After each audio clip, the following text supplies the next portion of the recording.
tudo bem com você? Sou Carol Veiga. Seja bem-vindo ao nosso canal. Esse canal foi feito para você, aposentado ou pensionista do INSS, que precisa estar bem informado sobre tudo o que acontece em relação aos seus benefícios e às notícias do INSS. Estamos aqui para trazer sempre notícias atualizadas e gratuitas para você. E no vídeo de hoje, falaremos sobre INSS vai reabrir agências em 1º de julho. Confira novas regras. E falaremos também sobre Justiça libera 32 bilhões de reais para quem venceu o processo contra a INSS. E nosso terceiro assunto será Bolsonaro veta PL que dispensa a carência do INSS para novas doenças. E também falaremos sobre reviravolta daria mais de 3 mil reais de auxílio emergencial a pais solteiros? Mas antes de começar, não se esqueça de se inscrever em nosso canal e ativar o sininho das notificações. Somente assim você receberá informações gratuitas e atualizadas. Deixe também o seu joinha e faça seus comentários. Comente aqui embaixo de qual cidade e estado você está assistindo. Vamos lá? INSS vai reabrir agências em 1º de julho. Confira novas regras. As agências da Previdência Social vão reabrir no dia 1º de julho, mas será em uma experiência piloto, com duração de 60 dias. O PGAP, Programa de Gestão do Atendimento Presencial. Assim, o INSS divulgou nesta segunda-feira, dia 21, no DOU, Diário Oficial da União, quais serão as regras no período. As informações são do Brasil Econômico. Regras, metas e horários. Para voltar ao trabalho, os servidores selecionados precisarão assinar um termo de ciência e responsabilidade, além de cumprir metas de atendimentos e ficar nas agências durante todo o expediente. Além disso, problemas de saúde deverão ser informados imediatamente. Passados os 60 dias do PGAP, o comitê gestor vai avaliar se ainda vale a pena continuar com os serviços, levando em conta os resultados, comprometimento dos servidores, além de prejuízos e benefícios para o INSS. As agências vão funcionar no mesmo horário de atendimento de antes. A diferença é que os servidores serão divididos em turnos. Fonte Yahoo Notícias.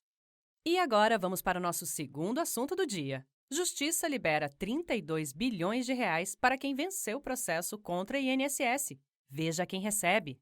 Verba será destinada aos tribunais regionais federais. O SJF, Conselho da Justiça Federal, liberou mais de 32 bilhões para o pagamento de precatórios alimentícios e comuns aos tribunais regionais federais. O envio desta terça-feira, dia 22, deverá ser depositado pelos tribunais até o último dia útil do mês de junho.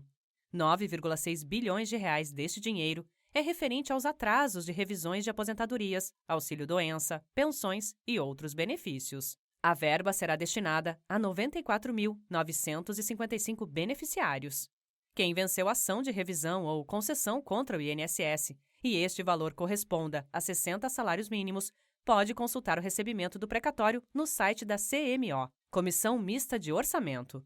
Os credores de cada estado podem retirar o pagamento no TRF da sua região, cuja consulta é feita no site da própria Corte. Fonte IG Economia. Vamos para o nosso terceiro assunto do dia. Bolsonaro veta PL que dispensa a carência do INSS para novas doenças.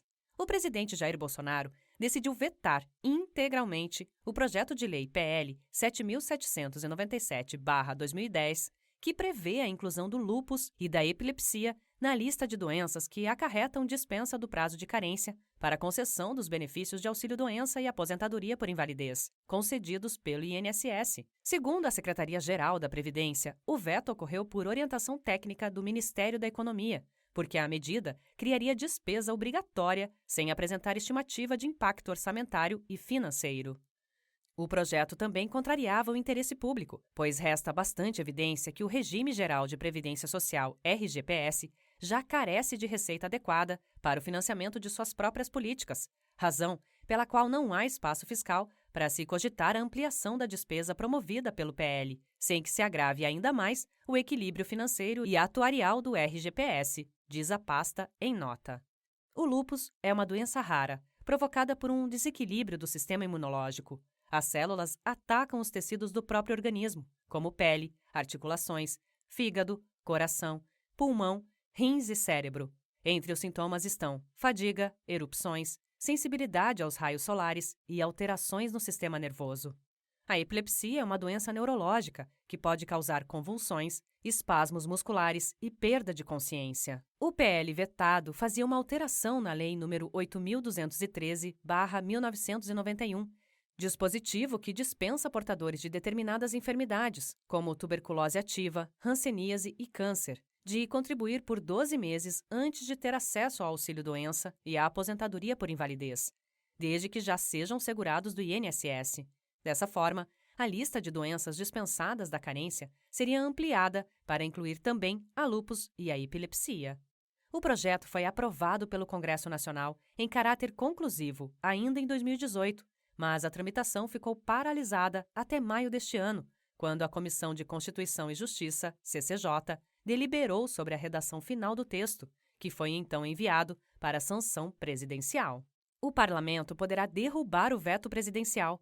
Neste caso, é necessária a rejeição pela maioria absoluta dos votos na Câmara dos Deputados e no Senado Federal, ou seja, 257 votos de deputados e 41 votos de senadores, computados separadamente. Se este placar não for alcançado em plenário, o veto é mantido. Fonte: Agência Brasil. E vamos para o nosso último assunto do dia. Reviravolta daria mais de R$ 3.000 de auxílio emergencial a pais solteiros?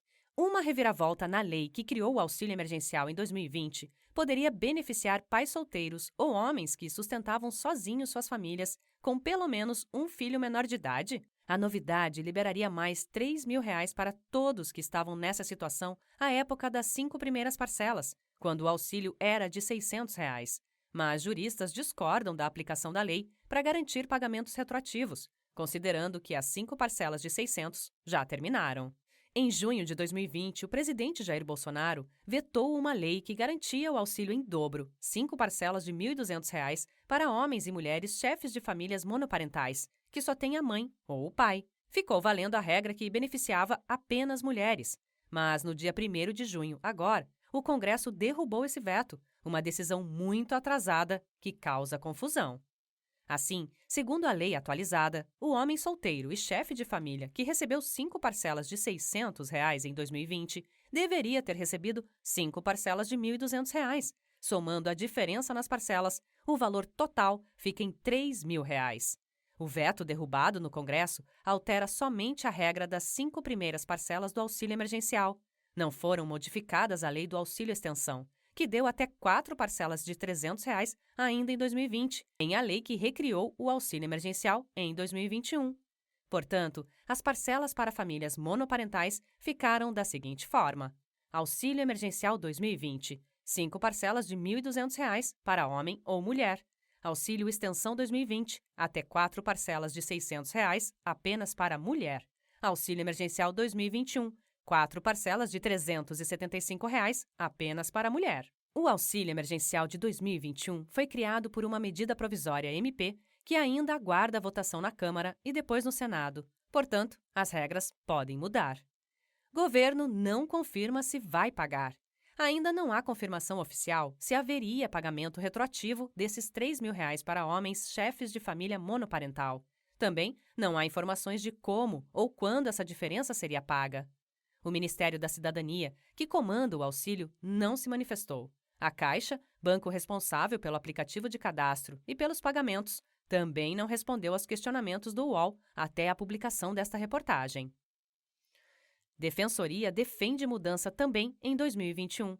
A Defensoria Pública da União, DPU, afirmou que já encaminhou ofício ao Ministério da Cidadania com solicitação de esclarecimentos e defende que a mudança na lei garanta não apenas o pagamento retroativo das 5 primeiras parcelas de 2020, mas também do auxílio extensão e do auxílio emergencial de 2021. A DPU disse ainda que o governo tem o dever de facilitar o acesso dos chefes de família ao auxílio complementar, sem que seja necessário entrar na justiça. Mudança tem efeito apenas político, diz especialista. Para a advogada Marilene Matos, professora de Direito Constitucional e Administrativo, a alteração feita pelo Congresso não garante o auxílio em dobro retroativo aos homens, a não ser que o governo escolha fazer esse pagamento. Ficou uma situação totalmente atípica. A derrubada do veto não retroage. A parte vetada não chegou a integrar o mundo jurídico, diz a advogada. Na opinião de Matos, a decisão do Congresso tem apenas o efeito político de pressionar o presidente a pagar o auxílio complementar num período pré-eleitoral. A advogada também defende que a distinção entre homens e mulheres no critério do auxílio é inconstitucional e poderia ser derrubada pelo STF. Fere a isonomia. Por que um pai solteiro com 3 filhos é diferente de uma mãe solteira na mesma situação? Questiona. Entenda as mudanças na lei. A lei que criou o auxílio emergencial foi publicada em abril de 2020. Ela previa inicialmente 3 parcelas de R$ 600, que foram ampliadas para 5 parcelas. Desde o princípio, a cota em dobro, R$ 1.200, era prevista apenas para mulheres chefes de família.